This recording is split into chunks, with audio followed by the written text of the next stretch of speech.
Okay, so we are live.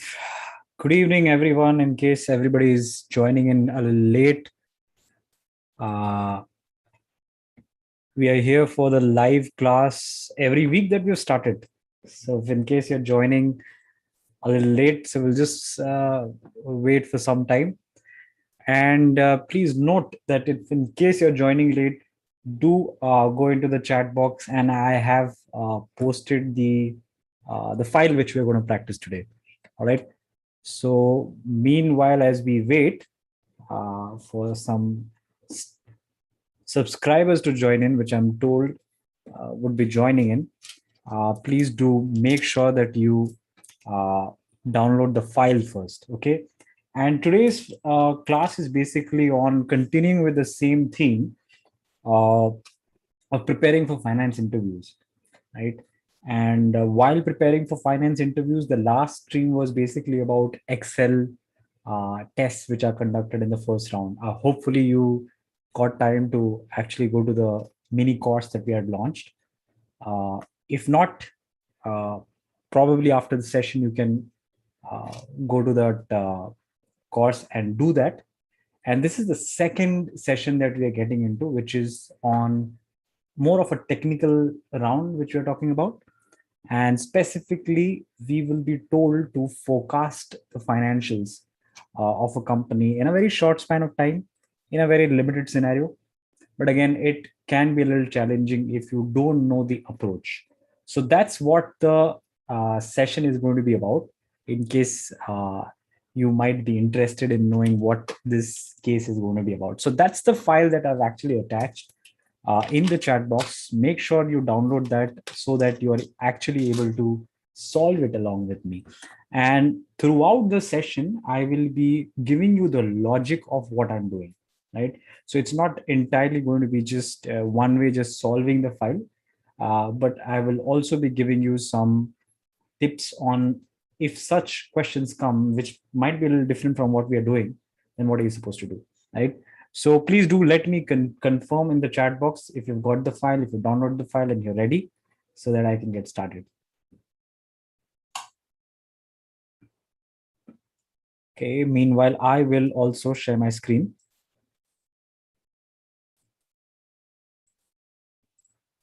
Okay, so this is what the template is all about, right? If you can see, a very limited case, as I said, right? I mean, just about 5 tasks which I'm supposed to complete, right? Forecast the revenue from the units and price information that is given, estimate the cost of goods sold, comparing this to revenue, estimate personal costs, forecast other operating expenses, and finally complete the model to show operating profit between 2000 and 2010 and 2011, right? So we've been basically been given some financials, and it's a very simple model. If you see, it's just got the profit and loss account, and that too a very basic one without even anything beyond operating profit, right? What the recruiter is trying to test out here is whether you understand the logic, the basic logic of forecasting, right? Forecasting is not something which is, I mean, usually people think that forecasting means, out of the blue research that you do, but entirely what you're trying to do is get some logic, right? And that is what is finally getting tested, and they're trying to make sure that at least this stuff, right? So no matter whether you have done financial modeling or not done financial modeling, it doesn't matter. But we could still solve this model. So let's get started. All right. So I'll not keep on blabbering. I don't want to waste your time. We will keep this very short, brief, and focused on this model, right? So now let's get started one by one. At any point in time, please do feel free to put in the questions in the chat box. I'm happy to answer, right? Now you can see out here in 2005, the revenue is 8,500, and uh, in 2009 the revenue is about 12,950. So we've got about what 5 years of historical data, and we're supposed to forecast for 2010 and 11. That's the task, right? So what is the approach? So if you see, the first question is forecasting the revenues from units and price information. So that's the clue. That means you just don't go here and try to find out the growth. This is not the approach that is expected. If you do this approach, trust me, it's going to be a very annoying experience for the interviewer. So he's going to outrightly not even talk to you after the interview. Okay. So we need to understand any business, for that matter, works on a very simple logic, at least from a forecasting angle. And even the business owner tries to look at a business in this way. It's a very simple matrix: price multiplied by quantity. That's how you need to look at any business. Okay. No matter how complicated the business is, you want to be able to derive price multiplied by quantity, right? Now, if I look at my revenue, right, I've got revenue out here. And if I go below on row number 28 to 30, I've got units and price, which is mentioned, right? So I've got units. So if you see, the price has been calculated out here directly. Now, if I have to forecast for 2010, I need to arrive at the same. What is going to be my price and what is going to be my quantity, right? That's how it's going to work. Now, if I have to look at, let's say, price, let's say we start with price, right? Now, of course, here you have a pre-defined model and I'm solving it. So it might appear so that this is the only way of doing it, right? But please be careful on what you interpret from this. Now, if I was a one candidate who was trying to solve this, I would try to do some simple checks. Let's see if we get a pattern on price. Is the price increasing in some specific pattern? Okay. So maybe we can just quickly find out the percentage change, or how much is the price actually increasing every year. Okay. So I'm just going to put in this formula of current year price divided by last year's price minus 1, which just basically tells me by how much has the price changed, right? So I'll drag this across for 2009 and I'll just put this into a percentage format. And you can see, and be also be careful with the approximation out here. You want to increase the decimal places slightly to actually check what is happening, right? Now you can see that somewhat the pattern is not perfect, right?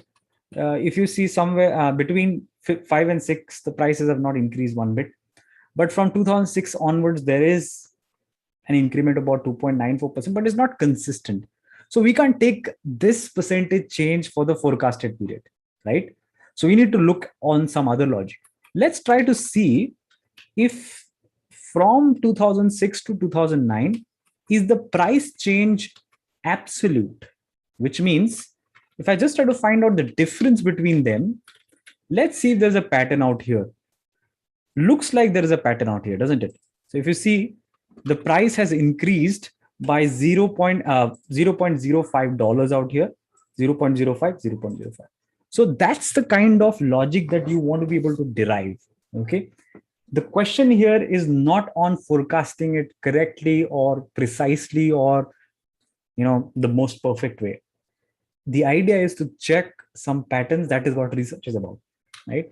So you can see out here that, okay, maybe what we could do is we could take this pattern of the price increasing 0.05 and increase it sequentially, right? So let me increase this sequentially and let me take the same 0.05 assumption in the future as well, right?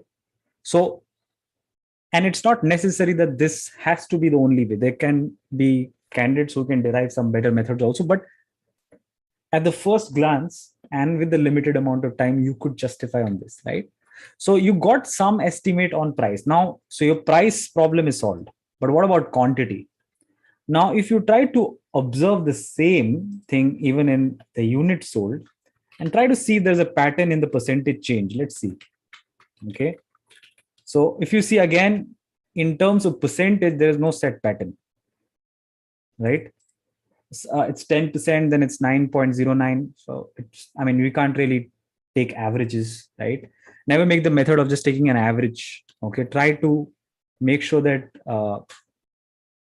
you are spending some time to find the pattern instead of just directly jumping in and calculating the averages. Okay.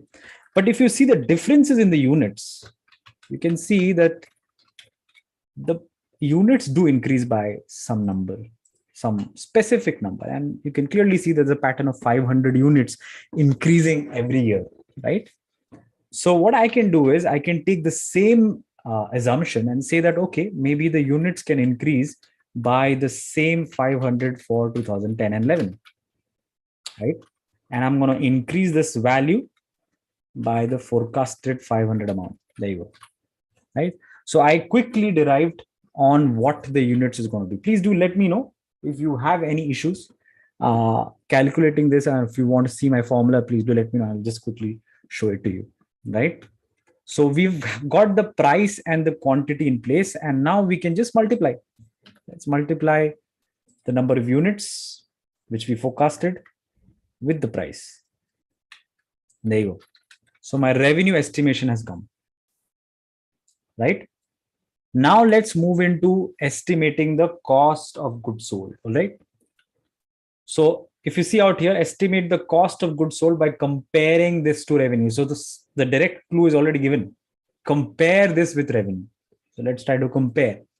So this is also called as common size analysis. So I'm just going to divide the cost of goods sold divided by revenue and see if there is a pattern which arises again here.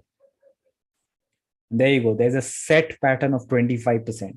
That means cost of goods sold is 25% of revenue. So straightforward calculation.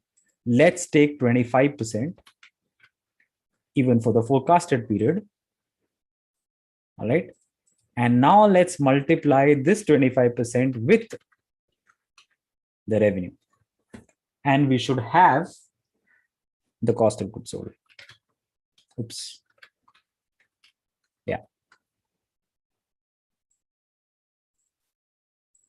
I hope you're getting the idea, right?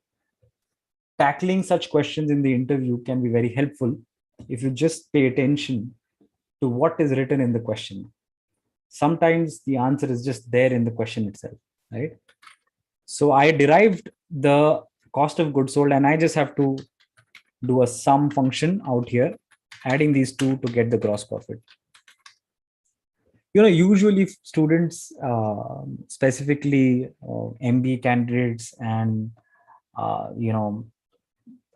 commerce graduates, even CFA candidates, think that the answer has to be very complicated. But it's not really necessary, right? Sometimes the expectation of the interviewer can be very, very simple, right? And believe it or not, there are a lot of candidates. This is an actual interview, by the way. This is an actual interview case from a real interview. A lot of candidates can't solve this because their approach of understanding things is too complicated. And finally, the requirement of the interview is very simple, right?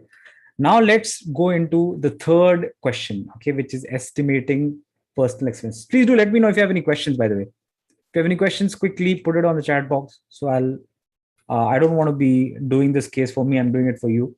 So please do let me know if there are any questions which I can quickly answer, and then I will move ahead.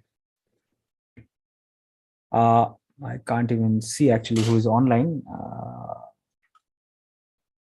Please do let me know, everyone who is online, on what questions you have so that I can first clarify that and then move ahead.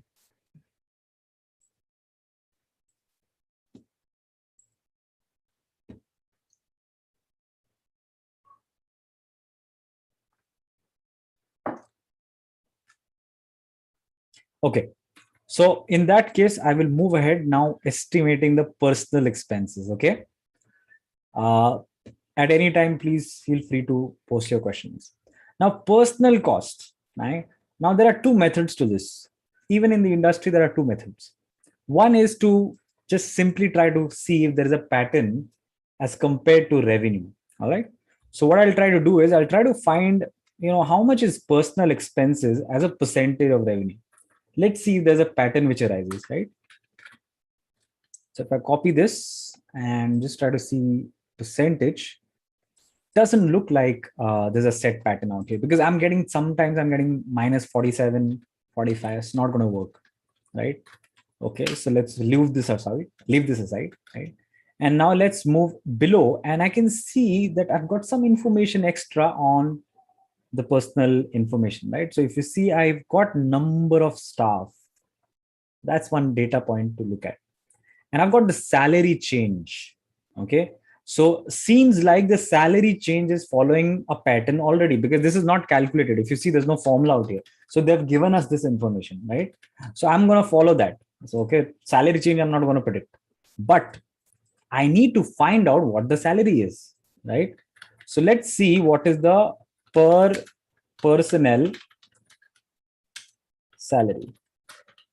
So what we can do is we can take the personal expenses, put a minus sign before that, and divide it by the number of staff. Okay.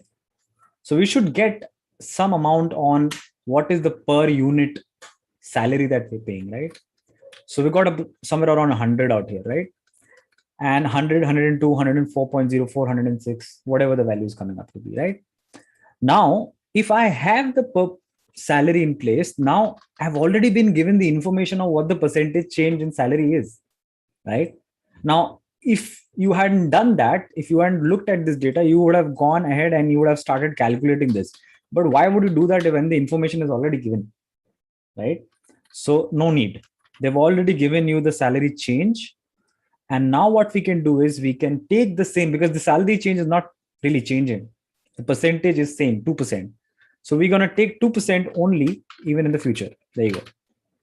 Right? And I'm going to increase this by 2%. So now I have the salary value with me. Now I need to predict the number of staff which are going to be there, right? Take some time out to figure out if you can see any pattern out here on the number of staff. Do you see any pattern directly? Please do let me know in the chat box. Else I will be telling you anyways. I'm just going to give you 5 minutes. Please do check if you see any pattern that you can arrive at in the number of staff, so that you can forecast it for 2010 and 11.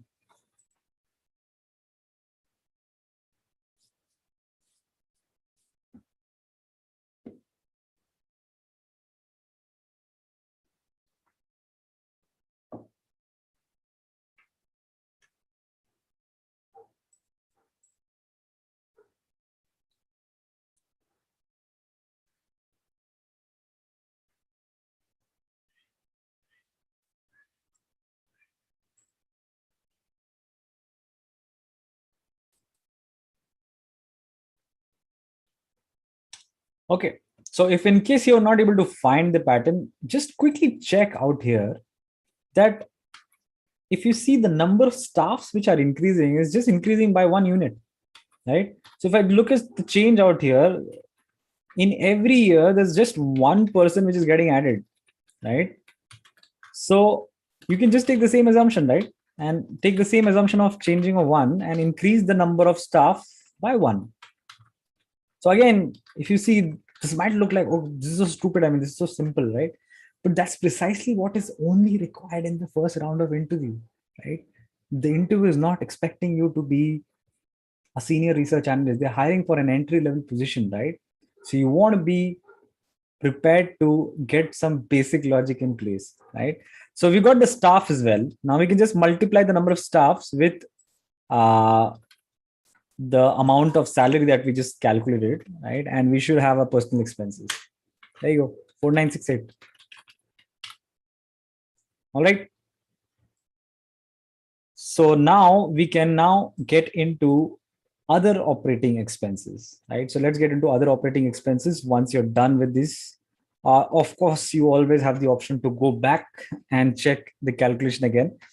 But I'm going to move on and try to explain you to see what the other operating expenses looks like. Now, this can be a little tricky sometimes. So one way of looking at it is, let's try to find out as a percentage of revenue. So just take a negative of the other operating expenses divided by revenue. Let's see what if there is any pattern which arises. Again, not really, right? Now, this can be a little bit of challenge.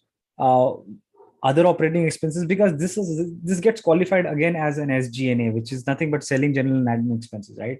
So there are multiple factors associated with SG&A. It can be marketing. I mean, there's 1 year in which you marketed too much, so maybe your other operating expenses are higher.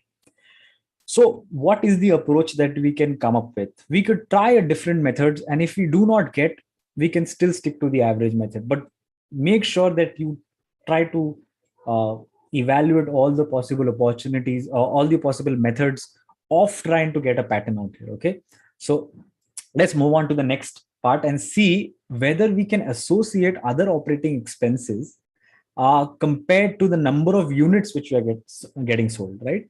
So let's see. So I'm just going to do a rough calculation out here and try to see if there is any relationship between other operating expenses and the units which are getting sold, right? So let's see if we can get some pattern out here again. So 2800 divided by the number of units. Let's see if there's some value which comes up, which we are able to stick to. Okay. So again, out here, at least in the per unit cost, doesn't seem like there's a pattern out here, right? Because it's random numbers.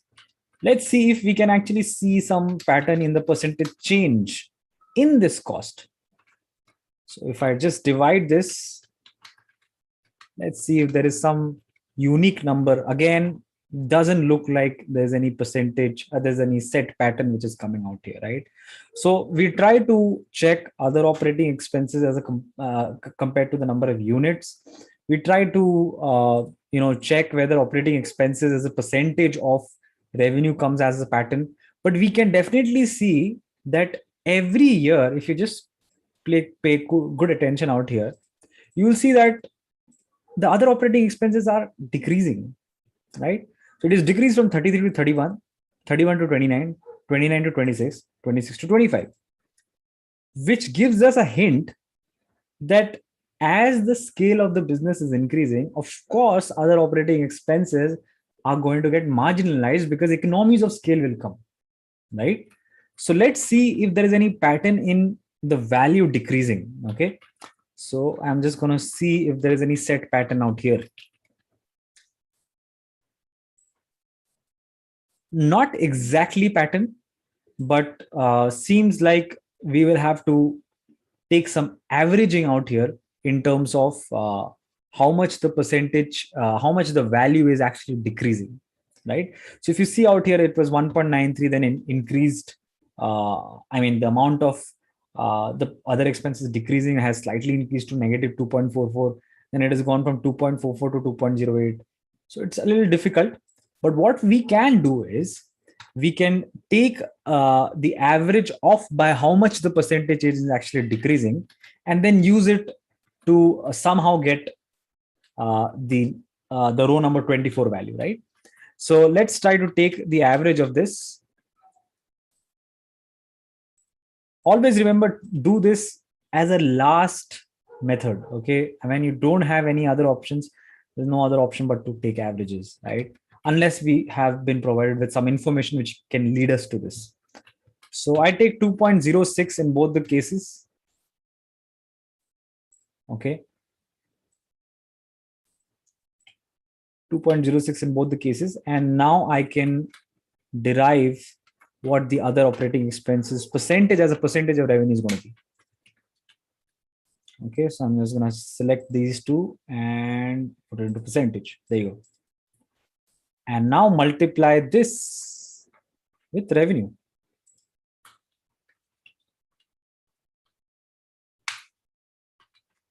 Okay, so I'm just going to say that again, what I did. So first, what I try to do is I try to find out how much is other operating expenses as a percentage of revenue. So I did that first. Okay, I couldn't find a pattern. So what I did is I went second step and I try to find out if there is any pattern in the percentage decreasing, because I could definitely see one pattern out here that the percentage is decreasing as a percentage of sales. So I tried to find that, but again, I could not find a real perfect match. So I took an average of the decrement of the the other operating expenses decreasing, and then I used that to decrease the other operating expenses as a percentage of revenue matrix, and then finally multiplied 23% with revenue. That's how I arrived at the other operating expenses. Now what I can do is simply just calculate gross profit and link it with these two figures. There you go. So now I have the forecasted value of uh, other operating profit for 2010 and 9. That is what our, I'm so sorry.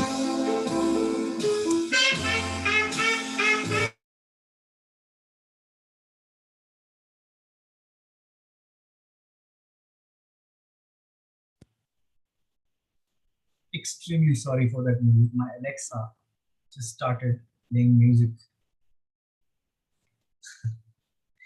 Anyways, things happen on live session which are not supposed to happen. Anyways, so that's how I calculated my operating profit. All right. So now now once you've actually calculated this, you want to make sure that you do a little bit of sense check. Okay, I'm just gonna write this here. Sense check. The reason why I say sense check is because sometimes you might calculate some things, but it might just look very foolish, right? You might have used all the logic possible that you should have used, right? But if by chance, you forecasted everything and your revenues are actually decreasing, where the pattern earlier was increasing, that's going to be really stupid, right? So you want to do some sense check. So let's do a quick sense check. Now, how you do a sense check is just see if what was the pattern of revenue increasing in the historical data. Let's see. Okay, so it's 11%. So seems fine. Nothing very weird, right? Okay, I have some question here. Good to see some interaction here. The other operating expenses is increasing by, correct, exactly, perfect. That's also one method, exactly. So see, now Deepak, what he has used another method of actually finding out increasing the other operating expenses by 100, which is also a fantastic idea. No, Deepak, you are absolutely right. So that is a pattern which I missed. Correct. Absolutely correct. Absolutely correct. I missed that out. Okay, so I'm just gonna find out the difference. Oops, sorry. Deepak, you are absolutely right. I missed that out. I missed to see this pattern in the first place. Yes. And you can use this, perfect. That's actually perfect. So we can use this as the forecasted value for the future. There you go. Right. And I'm going to increase this. Perfect. So it's my mistake actually. I missed looking at the absolute values of it. Okay. Now let's continue with our sense check out here. So the revenue was increasing 10, 12, then it went down 11, 11. And you can be sure about this by a little increasing the decimal places slightly, okay, to check whether the exact numbers. So I've seen out here that the revenue is fine, okay. Cost of goods sold, there was nothing to actually check because it's 25% of revenues for the past and the future also. There's nothing to check, right? And let's see the personal expenses. The personal expenses calculation is again 45 into 110.40. So that's also fine, right? And other operating expenses. Now let's see whether other operating expenses, if there are any mistakes that we've done. Okay, now you can see out here that there is a mistake. This has been taken as negative, right? So I'm going to check that 3,400 should be the actual answer, right? And added this. So we've got the operating profit. Now let's also take the operating profit margin. Just check. We can start checking from 2007 because before 2007 it's actually negative. So nothing to check actually, right? So we can just divide the operating profit divided by revenue and see if the margins are making sense, right? So seems like it is making sense because as the revenue is increasing, the scale is increasing and the economies of scaling is kicking up, right? And finally, the units. So we found out similar way by which Deepak actually told us the pattern out here. The same way we had taken the same pattern for units in which the units were increasing by 500, right? And the price was increasing by exactly 0.05. So we took the same pattern in the future also, right? And number of staff, again, the staffs were increasing by 1 employee every year, and the salary was 2%. So most of it now looks fine, and this is how you solve this model. So I hope it made sense to you guys. Please do let me know if you have any questions or any feedback. If you would like to do such questions in the future also, so I can get such similar exercises even in the future.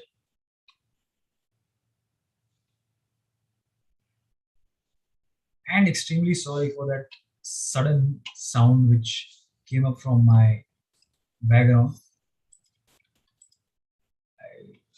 That was absolutely not forecasted, you can say. Anyways, guys, if you have any questions related to any finance interviews, anything that you are preparing for, we can take up those questions and start solving it quickly. Or if you have any questions related to careers, I can solve that before we end the stream for this week. Next week, we won't be doing any stream because it's Diwali, and hopefully everybody wants to just chill. So I'm not doing any streams next week. But do let me know, give me the feedback of what kind of cases do you want to solve next week so I can come up with such cases and we can do it together.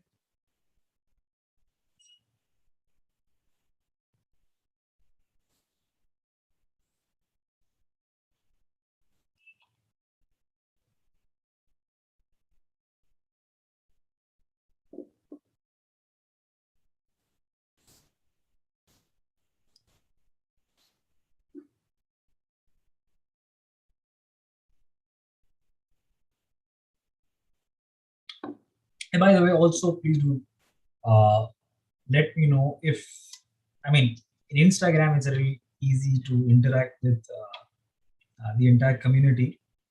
But in YouTube, it becomes a little difficult because we can't really chat live, and that becomes a real challenge. But do let us know if you are liking our content, if there's any feedback that you want to give to us on what kind of content you would require for your interviews, uh, you know, or maybe, some skills that you think in financial modeling that you feel is a big challenge and you want me to cover that so that we can actually improvise and give you that content, right? We do this entirely for placements. Mentoring is entirely about placements. Everything that we do, even on our courses, our paid courses for placements. Okay, Deepak has some, yeah, sensitivity analysis, and we can do sensitivity analysis right now only. If you have the same file, we can do sensitivity out here itself. If you're up for it, I am up for it as well. You want to do Deepak right now?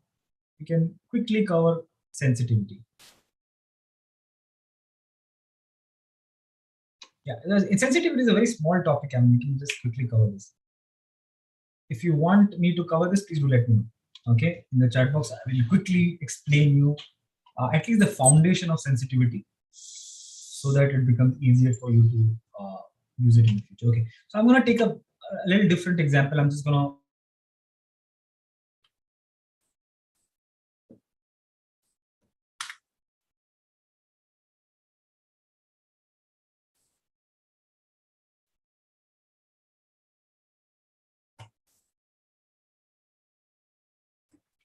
Hi guys, so sorry about the internet. Was just unexpectedly the internet just left on us. So I'm just gonna open up the model again, and as requested, I'm gonna just cover sensitivity quickly. All right, please do let me know if you can see my screen, because I'm not sure. I mean, there's some internet glitch at my end. I'll have to check. Yeah. Can you see my screen?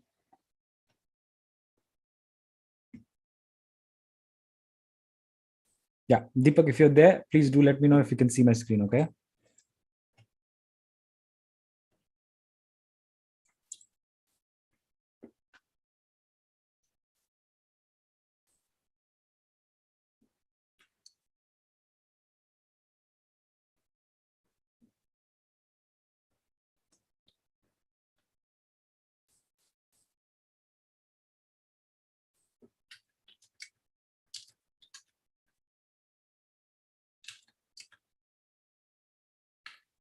Okay, so sensitivity, I'm just going to give you a foundation on sensitivity first. Okay, let's take a very simple example out here. Let's create a model, okay, a simple calculation model, and then we can let's just take up this values, revenue, cost, COGS or cost, whatever it is, and you can just calculate profit. Okay, the reason why I'm taking a very simple example is because I want you to get the logic first, and once you get the logic, then you can apply it in various complicated scenarios also. Okay, so for now, let's take that revenue is about 1000. Okay, and COGS is, let's say, in some percentage of revenue, let's say it's 20%, and I multiply 20% with revenue to get a certain, I mean, linked calculation. All right, so I've just multiplied revenue with 20% to get my COGS and reduce this with the COGS to get profit. A very simple calculation, but let's say we want to do sensitivity in this, right? Now, the first question to ask yourself in any calculation is, what do you really want to do sensitivity with? Okay, so if I want to do, let's say, sensitivity on revenue scenarios with cost, okay, revenue scenarios with cost, please do understand the difference. Okay, many times we will jump into sensitivity because we want to quickly do some sensitivity, but it should make sense at the end, right? So how to approach this, I'm going to show you two approaches. Okay, first we need to try to create certain revenue scenarios. Okay, so I'm going to do sensitivity of revenue versus cost. Okay, so let's create some scenarios for revenue. Okay, let's say the original scenario is 1000, and then let's see we want to see what is going to be the profit if in case revenue is going to be 1200. So let's increase this by 200. Okay, and let me create like about 1 2 3 4 5 scenarios of revenue. Okay, so this on the top is going to be my revenue scenarios. Okay, so I'm just going to mark this with some colors, and all you need to do is actually create a matrix. Okay, some y-axis and x-axis. All right, and similarly we will create scenarios for costs. Okay, so let's say the cost is 20%, 25, 30, 35, 40. There you go. Okay, so 5 scenarios out here and 5 scenarios out here. Okay, and this is going to be my cost scenario. So this is my cost scenarios. Now, be careful on the fact that we are actually creating scenarios using 2 variables. Okay, it's not necessary that you have to do it 2 variables. I'm going to show you at the end how to do it with 1 variable also. Now, what you want to tell Excel out here after creating this matrix is to repeat some calculation, right? Because that is what is sensitivity. You want to repeat certain calculation, right? By changing some values. Now, the values which are going to get changed is this cost percentage and the revenue. That's what is going to change, right? So these are my 2 variables. One is 1000 and one is 20%, right? Now what I'll do is I will select my final calculation that I want to be repeated out here in this box out here. This is exactly the intersection between these 2 matrices. Okay, between these 2 lines, there is an intersection, and this is where I want to link my calculation that I wanted to be repeated. There you go. So I linked it, right? Now what I'll do is I'll select the entire matrix, making sure, now the trick to remember out here is making sure that the assumptions are in the borders. Okay, if you can see out here, never do the selection like this, won't work. So you need to select it, making sure that the assumptions are in the borders. Now, once you have done that, and also make sure that whenever you have calculated COGS out here, it is linked. If this is not linked, if you had done it this way, let's say you had not linked to 20%, but in case instead you had written 20% like this, it will not work because Excel does not know how to do the calculation. So cell referencing is very important. Okay, so there you go. So now it's linked. Now what I'm going to do is I'm going to do the selection out here. Go to data. Okay, go to what if analysis, select data table. Okay, so I've selected the data table. Now here, sometimes candidates tend to get confused on what is row and what is column. And usually in the main course of financial modeling of ours also, I give a very simple way to look at this. Whenever it's asking in row input, all you want to do is you want to look at the direction of the data. So if you see 1000, 1200, 1400 is the direction of row number 66. And this 20%, all the cost percentage is in the direction of column B, right? So what I'll do is I will select row input as revenue because this is the direction of 66, which is row. And my column input is going to be 20%. So I've shown Excel, all I've done Excel is to tell Excel that what are these values and where are those in the original calculation. That's the idea of a data table. Okay. And I press OK. And now Excel will just repeat the calculation again and again without you doing anything.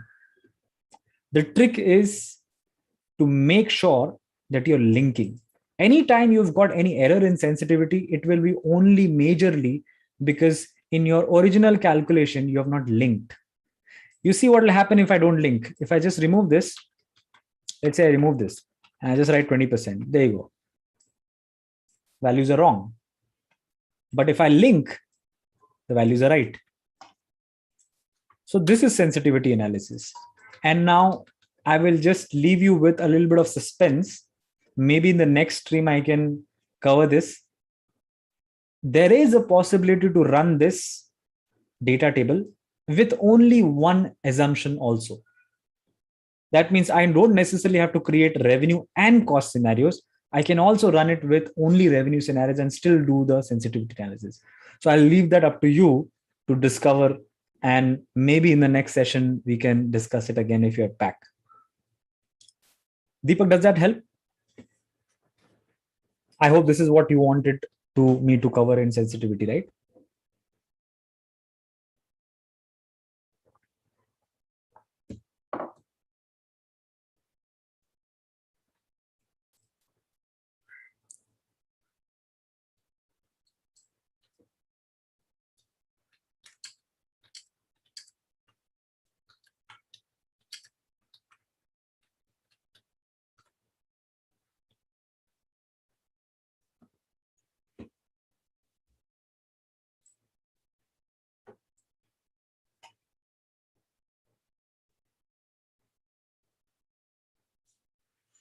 All right. So I think we had a bit of a glitch streaming today.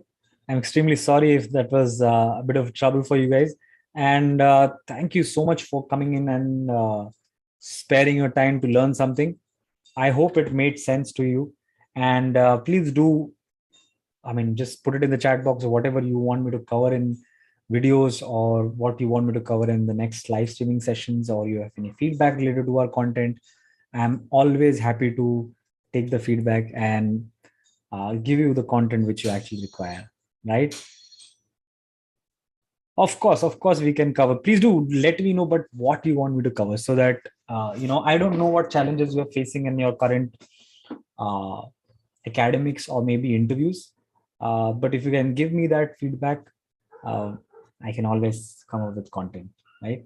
So thank you so much for being patient with me logging out. Some funny things happening. We'll see that does not happen in the next session, right? But thank you so much for joining in, and good night. And thank you for being subscribed to Mentor Me channel, right? Bye-bye. See you. Best of luck.